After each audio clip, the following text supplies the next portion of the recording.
What traditions do you have in your family?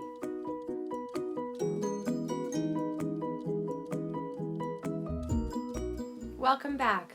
If we haven't met yet, I'm Elizabeth, the Ruthless Crafter, and on my channel I talk about all things knitting, crochet, and crafting with the kids.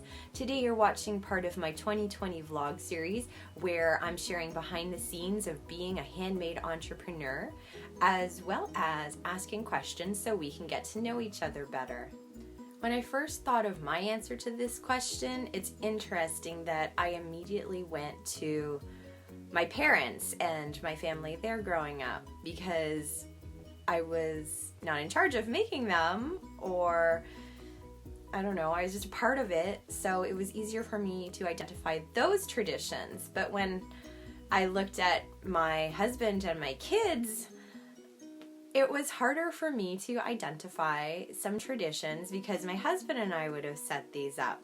But I did finally come up with a few. Growing up, eating together as a family was a regular thing, or as regular as it could be with kids going to sports all the time. So that is something that I try and do with our family. We try and sit down together at least for dinner as much as possible. And now that I think about it, I'm not always downstairs in time, but the kids and their dad always do breakfast together. And they're sitting at the table and he's making it for them or whatever he needs to do. I'm not sure because I'm not down there. But I think that's nice too, that the three of them get some quality time together.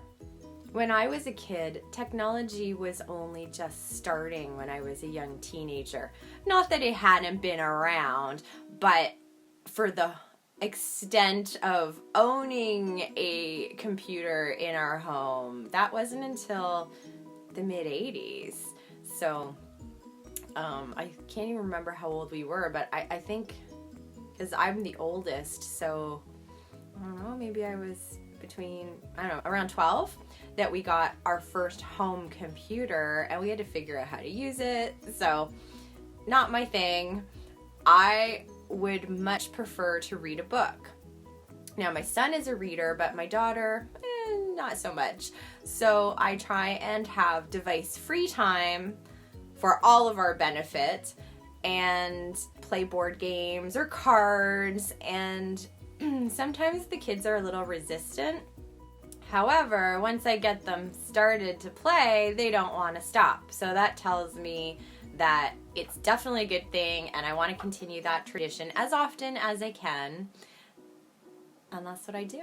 So your turn. What do you do as part of your family tradition or traditions? I would love to get to know you better and hear what you do. Maybe I will adopt some of them.